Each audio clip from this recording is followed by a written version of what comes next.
Shalom jemaat Tuhan, kita kembali belajar dalam khotbah ini berjudul ibadah yang teosentris dan antroposentris, yaitu pembelajaran berkaitan dengan Yohanes pasal 4 ini. Mari kita berdoa. Mohon Roh Kudus urapi hambamu, sensor tutur kata dan sikap hambamu, supaya hambamu bisa menjadi sound berkat Injil Kristus bagi setiap kami yang mendengar dan menontonnya. Berfirmanlah kepada kami lewat lidah hambamu, dalam nama Tuhan Yesus kami berdoa. Haleluya, amin.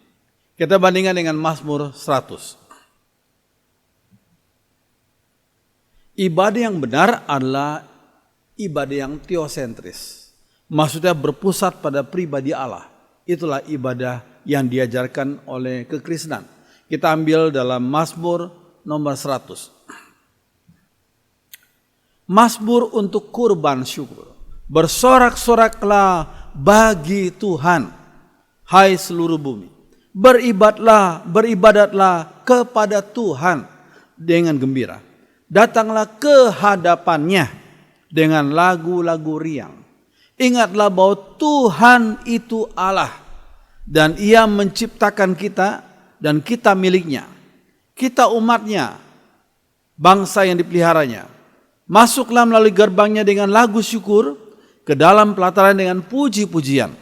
Bersyukurlah kepadanya dan pujilah Dia. Sebab Tuhan itu baik, kasih setianya untuk selama-lamanya, dan kesetiaannya turun-temurun. Itu dalam terjemahan sehari-hari. Puji Tuhan. Terus sekalian, kita bandingkan dengan Matius 22 ayat 37 sampai 39. Jawab Yesus kepadanya, kasihilah, ini hal yang prioritas sekali. Kasihilah Tuhan Allahmu dengan segenap hatimu, dan dengan segenap jiwamu, dan dengan segenap akal budimu. Itulah hukum yang terutama dan yang pertama. Jadi arahnya horizontal lebih dahulu. Ya. Kemudian, dan hukum yang kedua yang sama dengan itu, ialah kasihilah sama manusia seperti dirimu sendiri. Kasihilah sesama manusia seperti engkau mengasihi dirimu sendiri. Lalu sekalian, ada 3 objek kasih. Yang terutama adalah kasih kepada Allah. Kemudian kasih kepada sesama dan kasih kepada diri sendiri. Itu suatu hal yang penting sekali. Intisari daripada ajaran kasih yang diajarkan oleh kekristenan. Ibadah yang antroposentris itu ibadah yang berpusat pada manusia dan kebutuhannya. Antroposentris. Antropos, manusia. Ibadah antroposentris adalah ibadah yang berpusat pada manusia dan kebutuhannya. Lalu sekalian, pertanyaan yang terpenting dan terutama adalah, apakah Tuhan berkenan akan ibadah kita? Kalau kita datang beribadah setiap minggu ke gereja, pertanyaan yang terutama adalah, apakah Tuhan berkenan akan ibadah kita? Ini penting sekali. Kalau kita menyanyi, memuji Tuhan, tapi kita dengarkan firman Tuhan, namun semua kegiatan kita itu enggak berkenan di hadapan Tuhan, apalah artinya? Ya. Jadi pertanyaan yang salah adalah, apakah jemaat yang datang mendapatkan berkat? Itu pertanyaan yang salah. Dan seringkali pertanyaan itu dipahami oleh sebagian orang Kristen. Mereka datang ke gereja dan pemimpin-pemimpin gereja sebagian itu mempunyai tujuan yang seperti itu. Supaya mereka datang beribadah, mereka dapat berkat. Sehingga lebih banyak teman-teman mereka ajak. Ya, itu hal yang keliru. Pertanyaan yang terpenting adalah, apakah Tuhan berkenan akan ibadah kita? Ini satu hal yang penting sekali. Mazmur 27 ayat 8 dikatakan, hatiku mengikuti firman-Mu, carilah wajahku. Kata carilah wajah mempunyai arti carilah kepribadian Tuhan, carilah pribadinya Tuhan. Maka wajah-Mu ku cari, ya Tuhan. Jadi kalau kita beribadah, yang terutama adalah cari kehadiran Tuhan, cari wajah Tuhan. Cari apa kehendak Tuhan dalam hidup kita sehari-hari. Ini penting sekali. Engkau berkata, datanglah menyembah aku. Ku jawab, aku segera datang. Ya Tuhan. Jadi kita datang menyembah Tuhan untuk mencari wajah Tuhan, mencari kepribadian Tuhan. Ini penting. Oke. Ibadah yang antroposentris itu berpusat pada manusia dan kebutuhannya. Ini saya sebut dengan ibadah yang salah fokus. Kita datang beribadah untuk mencari kepuasan diri kita, itu ibadah yang salah fokus. Yang diutamakan adalah ibadah yang salah fokus itu yang diutamakan adalah menjawab kebutuhan manusia. Itu bagi sebagian orang ya, bagi sebagian gereja. Wah, mereka mengajarkan tentang ilmu pertumbuhan gereja, church growth. Tetapi kalau kita mempelajari, ilmu mereka itu quantity oriented. Orientasi pada jumlah yang datang. Yang ditekankan oleh sebagian orang dari mereka itu adalah pertumbuhan gereja mula-mula dari 3.000 jadi 5.000 terus kemudian beribu-ribu. Itu yang mereka tekankan dan quantity oriented. Ya, bahkan ada yang menggunakan beberapa metode bisnis untuk menarik sebanyak mungkin konsumen dalam tanda kutip. Jadi itu pun juga dipakai oleh mereka dalam ilmu pertumbuhan gereja di sebagian gereja, tidak semua. Ya, coba kita bandingkan dengan Yohanes 6 ayat 60 dan 66. Ini yang dialami oleh Tuhan Yesus. Sesudah mendengar semuanya itu, banyak dari murid-murid Yesus yang berkata, perkataan ini keras. Ajaran Tuhan Yesus keras, kata mereka. Siapakah yang sanggup mendengarkannya? Mulai dari waktu itu, banyak murid-murid yang mengundurkan diri dan tidak lagi mengikut dia. Ini yang dialami oleh Sang Juru Selamat. Ketika dia melihat ribuan orang datang mengikuti dia, dia mulai mengajarkan ajaran-ajaran yang benar. Ajaran yang benar itu kadang-kadang bersifat keras karena nggak sesuai dengan kemauan manusia yang berdosa ini. Ajaran yang benar mungkin mengkritik, ya, membersihkan hal-hal yang perlu dibersihkan yang nggak sesuai dengan kehendak Tuhan itu, ya. Sehingga mereka anggap, wah perkataan ini keras, perkataan Yesus itu keras. Siapakah yang sanggup mendengarkannya? Mulai dari waktu itu banyak murid-murid yang mengundurkan diri. Kalau realita itu dinilai oleh sebagian orang yang mengajarkan ilmu pertumbuhan gereja, mereka anggap, oh ternyata Tuhan Yesus mempunyai kegagalannya. Buktinya itu, banyak murid-muridnya mengundurkan diri. Hati-hati. Hati-hati. Kita tidak boleh menghakimi caranya Tuhan. Justru kita harus belajar dari caranya Tuhan. Ini penting. Ya, pertanyaan terpenting bagi mereka adalah jemaat mendapat apa dari ibadah ini? Jadi fokusnya pada kebutuhan jemaat. Jemaat puas atau tidak? Ya. Mereka tidak bertanya apakah Tuhan berkenan pada ibadah kita, tapi pertanyaannya bagi mereka adalah jemaat mendapat apa dari ibadah ini.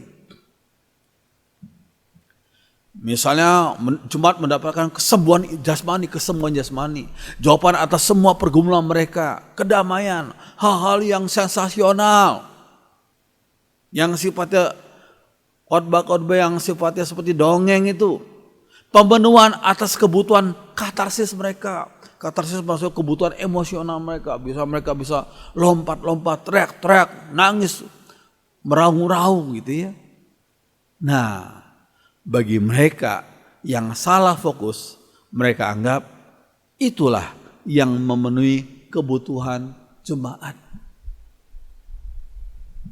Ya, makanya bagi sebagian orang khususnya di luar negeri ya, mereka berkata, it's fun going to church, I feel good. menyenangkan pergi ke gereja. Saya merasa baik, I feel good.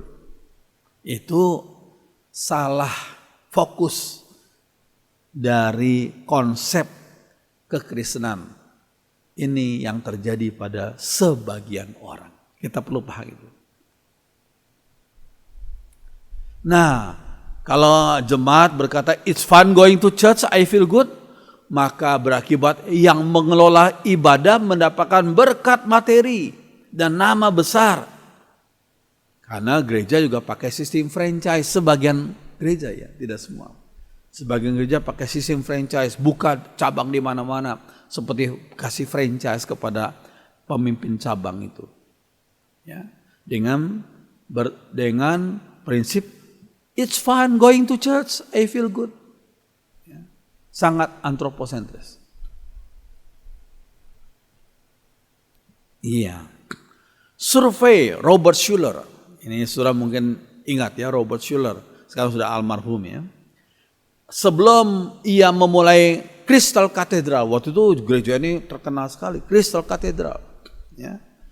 Sebelum dia memulai dan mendirikan Crystal Cathedral itu, dia mengadakan survei kepada sebagian orang. Ya. Pertanyaannya yang penting adalah gereja dan ibadah macam apa yang kalian senang untuk datang. Jadi ini sungguh-sungguh antroposentris ya. Gereja dan ibadah macam apa yang kalian senang untuk datang. Ini antroposentris sekali. Lalu sampai puluhan tahun ya, akhirnya gereja menjadi besar seperti ini. Ya. Nah, gereja yang mengikuti selera pasar. Ini yang dilakukan oleh Robert Schuller. Nampaknya hebat, nampaknya sukses. Tapi ternyata Tuhan tegur. Cara itu keliru. Sehingga apa yang terjadi? Ya, gereja itu mengalami kebangkrutan. Bankrupt of Crystal Cathedral, sold to Catholic. Akhirnya gereja itu dijual kepada kelompok Katolik dengan harga 57 juta US dollar. Karena mereka punya hutang. Ya, Robert Schuller punya hutang yang puluhan juta dolar. So sekalian, ini satu hal pembelajaran yang penting yang kita perlu pahami. Kita perlu tahu mana yang benar, mana yang tidak benar. Ya, yang benar harus kita ikuti walaupun banyak tantangannya memang. Tapi kalau kita benar sesuai dengan kehendak Tuhan, pasti Tuhan membela kita. Puji Tuhan. Iya, gereja menurut selera pasar, ya, market oriented. Itu cirinya yang pertama, gereja yang tidak menegur dosa. Itu yang gereja yang mengikuti selera pasar. Gak pernah ada homoseksual terjadi, gak pernah dia tegur dosa. Ya. Ada perzinahan terjadi, gak pernah dia tegur dosa. Ya. Ada korupsi, ketidakjujuran, gak pernah dia tegur dosa. Itu gereja yang menuruti selera pasar. Yang kedua, mimbar yang tidak menyampaikan berita keselamatan yang eksklusif Kristen saja. Ya. Kan dalam kekristenan Tuhan Yesus berkata, I am the only way, ho-hodos, ho-aletheia, ho-zoe. Akulah jalan, kebenaran dan hidup. Itu tidak disampaikan oleh mereka.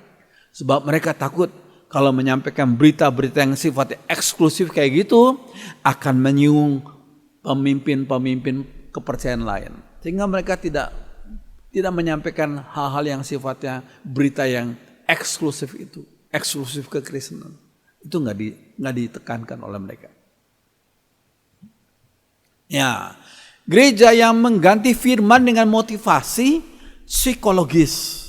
Firman diganti dengan lebih kita sampaikan saja motivasi psikologis, misalnya bagaimana menghadapi rendah diri, bagaimana mempunyai percaya diri, bagaimana mengaktualisasi diri dan lain-lain.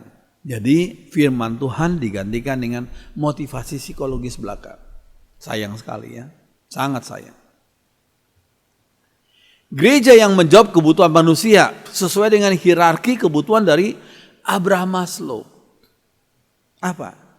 Hierarki Abraham Maslow. Jadi ada nanti saudara akan lihat bagaimana hierarki kebutuhan manusia menurut Abraham Maslow. Jadi kalau gereja menekankan dan mendasarkan ajaran pada Abraham Maslow, gereja ini seperti perkumpulan sosial pada umumnya, perkumpulan filantropis saja. Gereja diubah menjadi perkumpulan filantropis saja. Saudara lihat teori Abraham Maslow seperti apa? Iya, nanti kita lihat ya. Setelah 50 tahun Crystal Cathedral bangkrut. Oke. Hierarki kebutuhan manusia menurut Abraham Maslow. Nah, kebutuhan yang paling dasar tuh fisiologikal, kebutuhan jasmani. Ya, bernafas, makanan, air, seks, ya. Lalu kebutuhan yang lebih di atas kedua itu safety, keamanan. Ya, keamanan, ya. Kebutuhan yang ketiga yang di atasnya love and belonging, kebutuhan kasih dan memiliki. Ya. Kebutuhan yang keempat yang di atasnya lagi adalah esteem, penghargaan diri. Ya. Dan yang kelima yang paling tinggi menurut Abraham Maslow adalah self-actualization. Bisa mengaktualisasi diri itu penting menurut Abraham Maslow. Ya. Apa yang kurang di sini dari pengajaran Abraham Maslow? Menurut kekristenan ya. Tidak ada kebutuhan untuk menyembah Tuhan. Itu penting sekali. Ya, tidak ada kebutuhan untuk menyembah Tuhan. Itu sayang sekali, saudara sekalian. Kalau itu diajarkan dalam kekristenan, ya, dan dari mimbar gereja, maka hal itu sangat kurang. Karena tidak ada menyampaikan tentang bagaimana orang Kristen menyembah Tuhan, memuliakan Tuhan dalam hidupnya, dan mengasihi Tuhan sesuai dengan firman Tuhan. Ini penting sekali. Cuma sayang kurang diperhatikan oleh gereja-gereja yang menekankan pada teori Abraham Maslow itu. Ya. Oke. Kita harus punya prinsip. First thing first. Yang utama biar diutamakan. Yang nomor 2 biar taruh nomor 2. Yang nomor 3 ya nomor 3. Yang penting first thing first. Yang utama biarlah diutamakan. Harus jelas apa yang harus diprioritaskan dan apa yang menjadi hasilnya. Ya. Prioritasnya apa? Mengenal dan menyembah Tuhan serta melakukan kehendaknya. Itulah prioritas daripada ibadah Kristen. Bagaimana umat Tuhan mengenal dan menyembah Tuhan serta melakukan kehendaknya. Itu paling utama. Hasilnya adalah pertobatan umat dalam segala aspek hidup mereka. Pertobatan umat dalam segala aspek. Kalau umat Tuhan berbisnis, biarlah mereka bertobat dari cara-cara duniawi ini. Kembali kepada prinsip Tuhan. Kalau mereka bekerja, mereka bertobat dari cara kerja yang gak berkenan. Tapi kembali kepada etos kerja kekristenan.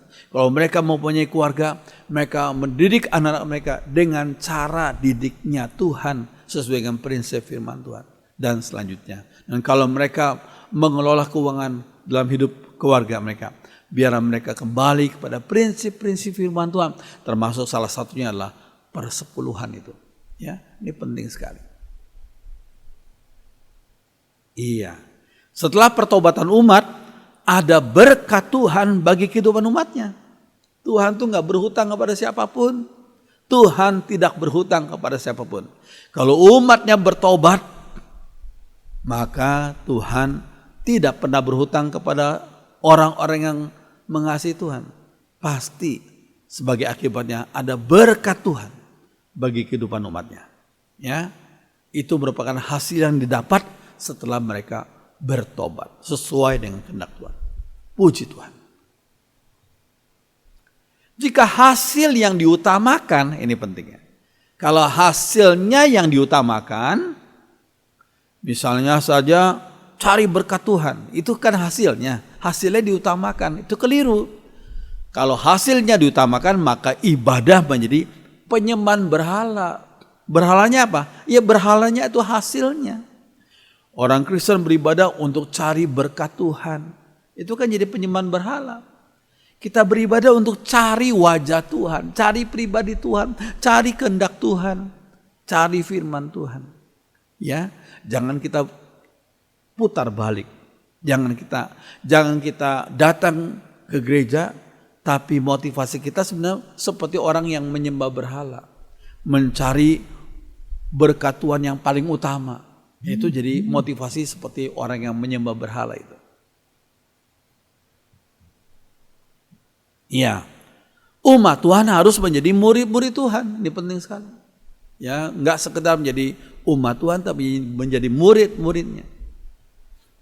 Matius 28 ayat 19 dan 20. Karena itu pergilah, jadikanlah semua bangsa muridku dan baptislah mereka dalam nama Bapa dan Anak dan Roh Kudus dan ajarlah mereka melakukan segala sesuatu yang telah kuperintahkan kepadamu, segala sesuatu. Dan ketahuilah aku menyertai kamu senantiasa sampai pada akhir zaman. Kalau Tuhan menyertai kita, tenang saja menghadapi berbagai macam masalah. Tuhan yang lebih besar, Tuhan Sang Pencipta itu menyertai kita. Kalau kita melakukan hal-hal yang sesuai dengan perintah Tuhan. Ini penting. Ya. Iya. Ibadah, kata ibadah itu dalam bahasa Ibrani adalah syakah. Syakah mempunyai arti membungkuk atau meniarapkan diri. Seperti gambar ini, ya, membungkuk, ya, atau meniarapkan diri, itu syakah.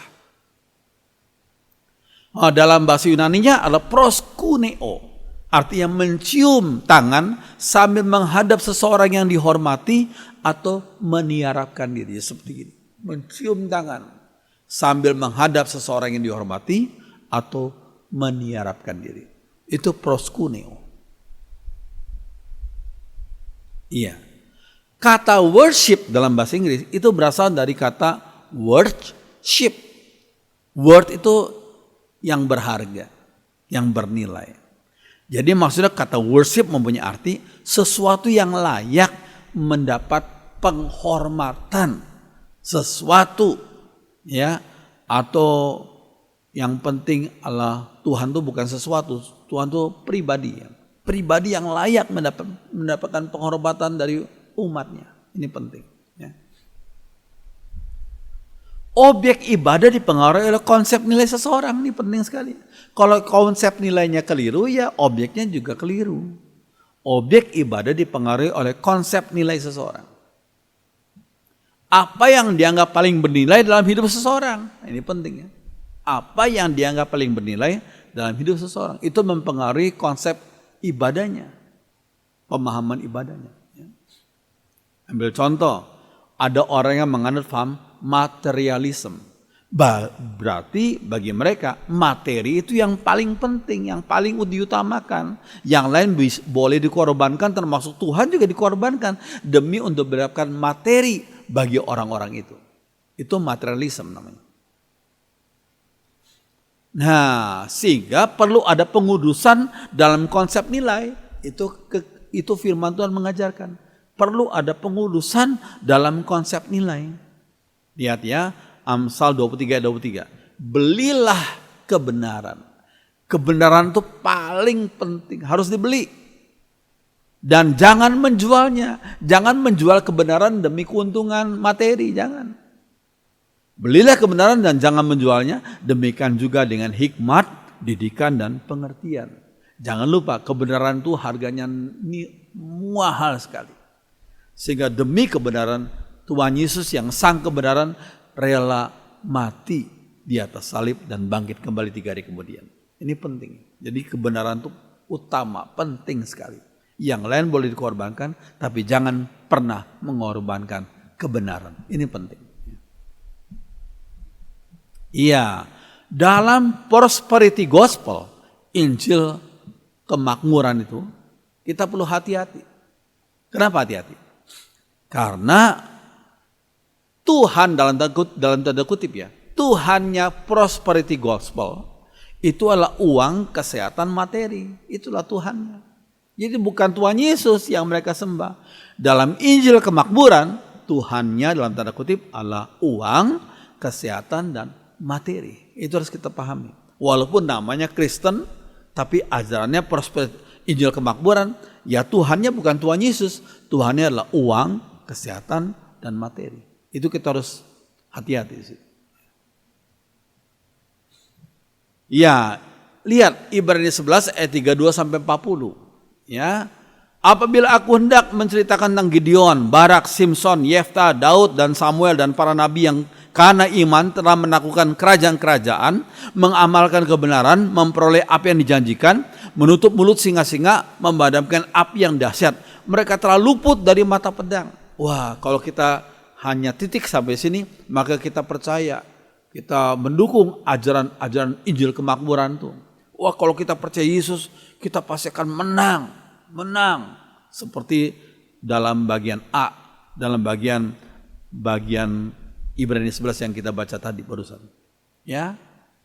Tetapi orang-orang lain, maksudnya sesama umat Tuhan yang lain. Bukan orang-orang yang tidak percaya, tapi sesama umat Tuhan yang lain, membiarkan dirinya disiksa dan tidak mau menerima pembebasan agar mereka beroleh kebangkitan yang lebih baik. Ada pula yang diejek dan didera, bahkan yang dibelenggu dan dipenjarakan. Mereka dilempari, digergaji, dibunuh dengan pedang. Mereka mengembara di padang gurun, di pegunungan, dalam gua-gua dan celah-celah gunung. Wah, ini faktanya berbeda sekali. Padahal sama-sama umat Tuhan. Berarti apa? Berarti sama-sama umat Tuhan, tapi pengalamannya Tuhan izinkan berbeda. Ya, berbeda. Bukan berarti Tuhan pilih kasih. Tidak. Tuhan punya rencana berbeda bagi tiap-tiap umat Tuhan. Ini penting sekali. Ya. Iya. Pandangan Kristen bukanlah teologi kemakmuran, bukan juga teologi penderitaan. Ini penting. Pandangan Kristen bukanlah teologi kemakmuran, bukan juga teologi penderitaan. Kalau jadi orang Kristen harus menderita, harus gitu selalu semua orang Kristen. Tidak harus begitu, tidak selalu. Bukan teologi kemakmuran, bukan juga teologi penderitaan, tapi teologi ketangguhan. Ini penting sekali. Teologi ketangguhan. Lihat Filipi 4 ayat 12 sampai 13. Rasul Paulus berkata apa? Aku tahu apa itu kekurangan, teologi penderitaan. Aku tahu apa itu kelimpahan, teologi kemakmuran. Dalam segala hal dan dalam segala perkara nggak ada sesuatu yang merupakan rahasia bagiku, baik dalam hal kenyang, teologi kemakmuran, maupun dalam hal kelaparan, teologi penderitaan, baik dalam hal kelimpahan maupun dalam hal kekurangan. Nah, ini penting. Ayat 13 Filipi 4. Segala perkara, baik yang kurang maupun yang limpah, segala perkara dapat kutanggung di dalam Dia, dalam Yesus, yang memberi aku kekuatan kepadaku. Puji Tuhan. Maka dari itu saya katakan teologi Kristen bukan teologi kemakmuran, bukan teologi penderitaan, tapi teologi ketangguhan. Kalau Tuhan berkenan memberi engkau kemakmuran, puji Tuhan. Jangan engkau melalui kemakmuran engkau lupa Tuhan. Ya, sehingga hidupmu jadi duniawi. Dalam kemakmuran engkau berdoa, Tuhan tangguhkan imanku supaya aku selalu memuliakan Tuhan dalam kondisiku sekarang ini. Tapi kalau Tuhan izinkan engkau mengalami tantangan penderitaan, doa sama Tuhan, tolong aku Tuhan dalam kondisi tantangan ini pun dengan kekuatan Roh Kudus, imanku tetap tangguh mengiring dan memuliakan Tuhan. Ini penting sekali. Puji Tuhan. Iya. Nah, kita kembali kepada tema kita. Ibadah yang salah itu seperti apa ya? Lihat Yesaya 44 ayat 9 sampai 11. Nah, ibadah yang salah adalah penyembahan kepada Allah dalam tanda kutip ya. Allah yang keliru. Walaupun motivasinya tulus. Motivasinya tulus, cuma sayang yang disembah Allah yang keliru. Allah dalam tanda kutip ya. Ya, 1 Timotius 2 ayat 5. Rasul Paulus menuliskan apa? Karena Allah itu esa. Dan esa pula Dia yang menjadi pengantara antara Allah dan manusia, yaitu manusia Kristus Yesus. Nggak ada Allah yang lain. Allah itu Esa, Allah Bapa, dan Esa pula dia yang menjadi pengantara antara Allah dan manusia, itu Yesus Kristus Yesus. Dan Roh Kudus yang menolong kita untuk berdoa sesuai dengan kehendak Tuhan tentunya. Ya. Lihat Yohanes 17 ayat 3. Tuhan Yesus berdoa seperti apa? Inilah hidup yang kekal itu, yaitu bahwa mereka mengenal Engkau, mengenal Bapa, satu-satunya Allah yang benar, dan mengenal Yesus Kristus yang telah Engkau utus. Ini ayat ini penting sekali. Ya. Jangan kita melakukan ibadah yang salah, tapi ibadah yang benar sesuai dengan kehendak Tuhan. Nah, seorang bernama Ludwig Feuerbach, seorang filsuf ya, beberapa abad yang lalu, dia berkata, Allah diciptakan menurut peta dan gambar manusia. Itu yang terjadi pada ibadah-ibadah yang keliru itu, ibadah yang salah itu. Allah diciptakan menurut peta dan gambar manusia. Padahal menurut firman Tuhan, Allah lah yang menciptakan manusia menurut peta dan gambar Allah. Tapi menurut Feuerbach dalam penyembahan berhala, Allah dalam tanda kutip ya, diciptakan menurut peta dan gambar manusia. Ini terbalik sekali. Ya, lihat ini contohnya. Ya, ada seorang yang mempersembahkan bayinya, lihat ya. Lihat tanda panah biru itu. Bayi itu dipersembahkan ke dewa Moloch, dikorbankan di perapian. Ya. Ini satu perbuatan yang sangat dibenci oleh Tuhan. Ya. Nah, ibadah yang sia-sia seperti apa? Ibadah yang sia-sia adalah caranya keliru. Ya, caranya keliru.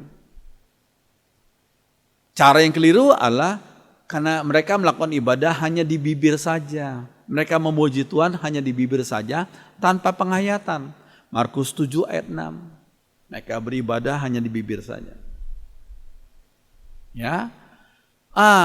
Ibadah yang sia-sia adalah tradisi manusia berotoritas lebih tinggi daripada firman Tuhan.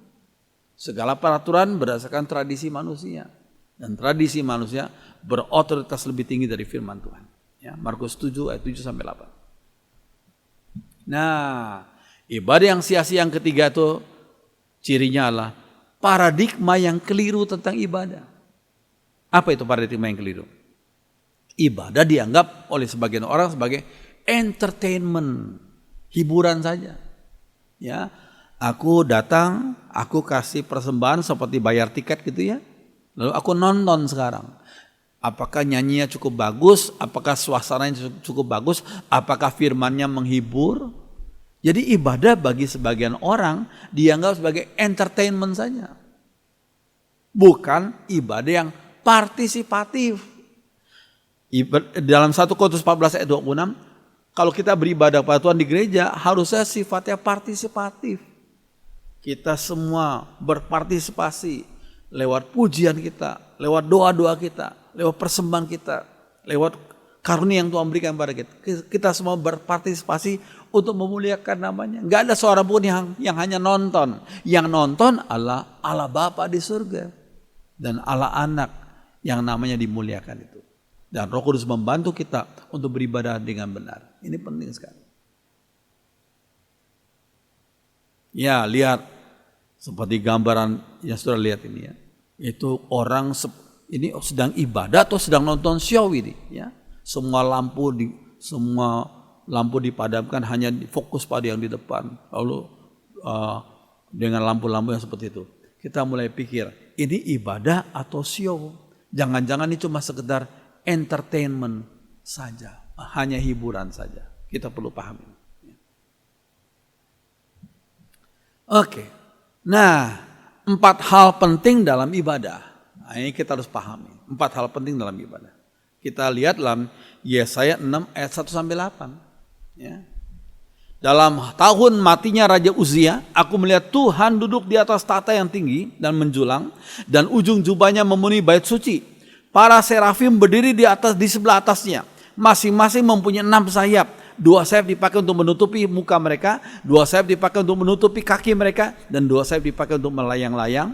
Dan mereka berseru seorang kepada seorang, katanya, Kudus, kudus, kuduslah Tuhan semesta alam. Seluruh bumi penuh kemuliaannya. maka bergoyanglah alas ambang pintu disebabkan suara orang yang berseru itu. Dan rumah itu pun penuhlah dengan asap kemuliaan ya. Ayat 5-8. Lalu kataku, celakalah aku binasa. Sebab aku ini seorang yang najis bibir dan aku tinggal di tengah-tengah bangsa yang najis bibir. Namun mataku telah melihat sang raja, yakni Tuhan semesta alam. Tapi seorang daripada serafim itu terbang mendapatkan aku. Di tangannya ada bara yang diambilnya dengan sepit dari atas mezbah.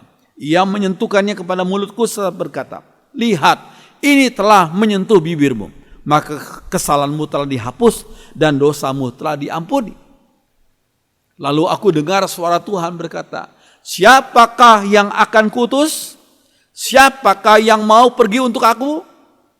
Maka sahut Nabi Yesaya, ini aku, utuslah aku. Kita tidak ada waktu untuk membahas satu persatu ayat-ayat tadi ya. Cuma ada hal yang penting kita lihat. Ada empat hal penting dalam ibadah yang kita lihat dari Yesaya pasal 6 itu.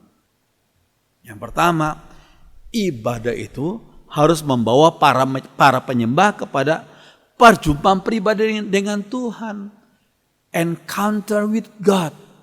Ibadah itu harus membawa para penyembah kepada perjumpaan pribadi dengan Tuhan.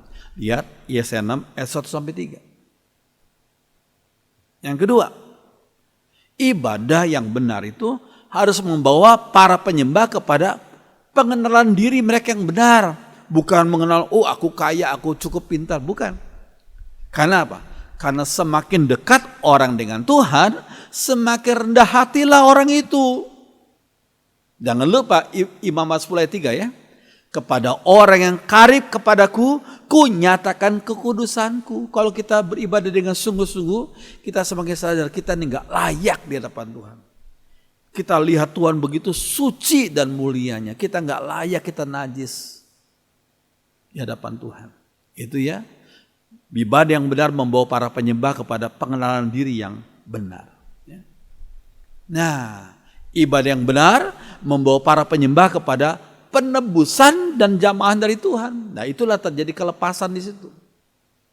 Ibadah yang benar membawa penyembah kepada penebusan dan jamahan dari Tuhan.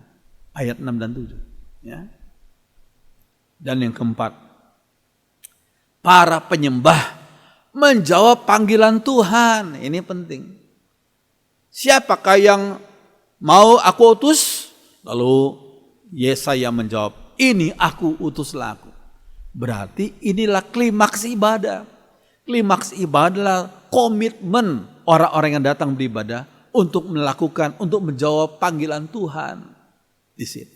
Ini aku, utuslah aku ya Tuhan. Ini klimaks ibadah. Puji Tuhan. Lalu sekalian, nah terakhir ibadah dalam roh dan kebenaran itu apa? Tidak panjang saya utarakan. Yesaya 4 ayat 23. Ibadah dalam roh dan kebenaran. Ibadah dalam roh adalah, kita harus ingat Allah itu roh adanya. Maka umatnya harus menyembahnya dalam roh juga. Roh juga maksudnya bagian rohani manusia. Kita beribadah pada Tuhan. Bagian rohani manusia. Apa itu? Dimensi dari roh manusia adalah intelek, emosi, hati nurani, imajinasi, dan kehendak. Dan itu semua harus kita datang, kita bawa untuk beribadah pada Tuhan. Intelek kita mau belajar firman Tuhan. Emosi kita mau kuduskan di depan Tuhan. Hati nurani kita pun sama. Imajinasi kita pun kita mohon Tuhan sucikan imajinasiku. Dan kehendakku biarlah aku bawa untuk melakukan kehendak Tuhan. Ini ibadah dalam roh. Artinya demikian. Ya. Ibadah dalam roh bukan berarti ibadah dengan berbahasa roh, bukan. Ibadah dalam roh seperti arti yang saya sampaikan tadi. Nah, tujuan ibadah menurut Uskup William Temple, yang bagus ini ya, tujuan ibadah apa? Untuk mengaktifkan hati nurani dengan kekudusan Allah. Kita punya hati nurani, kita aktifkan dengan kekudusan Allah. Memberi makan pikiran dengan kebenaran Allah. Sehingga firman Tuhan yang kita pelajari itu seperti memberi makanan kepada pikiran kita. Membersihkan imajinasi dengan keindahan ilahi. Imajinasi kita mohon Tuhan sucikan dengan keindahan ilahi. Membuka hati terhadap cinta ilahi. Dan mengabdikan kehendak pribadi di bawah rencananya. Ini penting sekali. Karena yang Tuhan inginkan agar kita melakukan kehendak Tuhan dalam hidup kita sehari-hari. Ini penting. Itu tujuan ibadah menurut Uskup William Temple. Bagus sekali ya. Oke. Nah, yang terakhir, ibadah dalam kebenaran apa? Dalam roh dan kebenaran. Ini sekarang ibadah dalam kebenaran. Ibadah yang berpusat pada Kristus. Sebab Kristus itulah sang kebenaran. Ibadah yang berpusat pada Kristus. Tuhan Yesus adalah sang kebenaran itu. Dan fokus ibadah adalah pribadi Kristus dan firman-Nya. Fokus ibadah bukan pendetanya, bukan penyanyinya, bukan pemain musiknya, bukan. Fokus ibadah adalah pribadi Kristus dan firman-Nya. Lihat Roma 10 ayat 17. Ya, dan klimaks ibadah adalah menjadikan jemaat sebagai pelaku firman. Yuk kita baca yang bagian yang huruf hitam ini yang terakhir ya. Klimaks ibadah adalah menjadikan jemaat sebagai pelaku firman. Matius 7 ayat 21. Puji Tuhan. Kayaknya menjadi berkat bagi saudara semua. Kita akan menyanyikan satu lagu yang sudah lama kita ketahui lagu ini. Tapi biar kita nyanyikan bersama untuk mengingatkan kembali tekad kita. Mengkobarkan kembali tekad kita untuk mengasihi Tuhan. Mari kita berdiri, kita nyanyikan lagu ini bersama-sama. Aku mengasihi Engkau Yesus dengan segenap hatiku.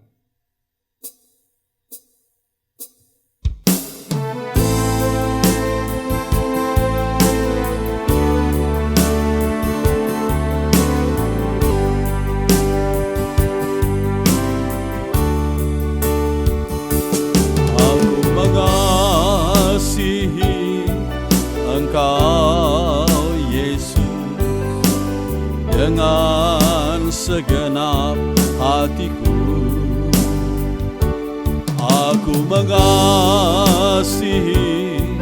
Engkau Yesus dengan segenap jiwaku. Ku renungkan firman-Mu siang dan malam, ku pegang perintah-Mu dan ku lakukan.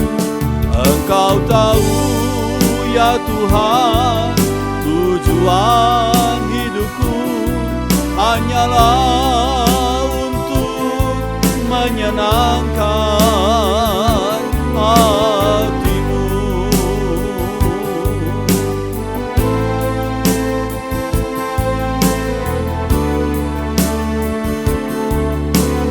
Perempuan saja.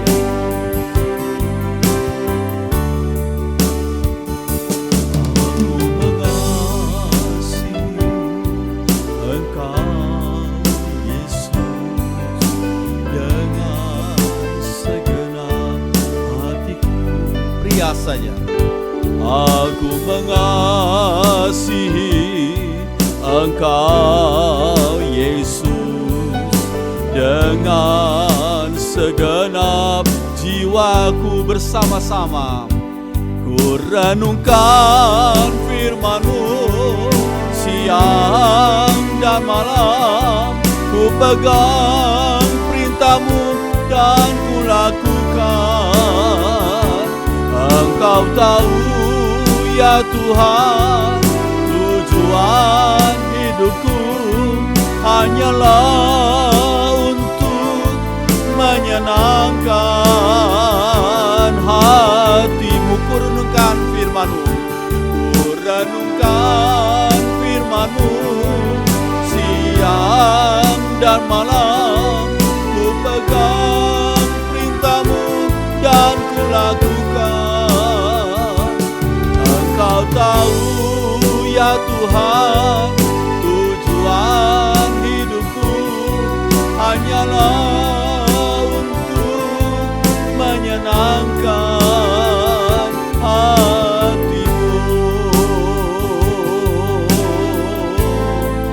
menyenangkan hatimu, menyenangkan hatimu.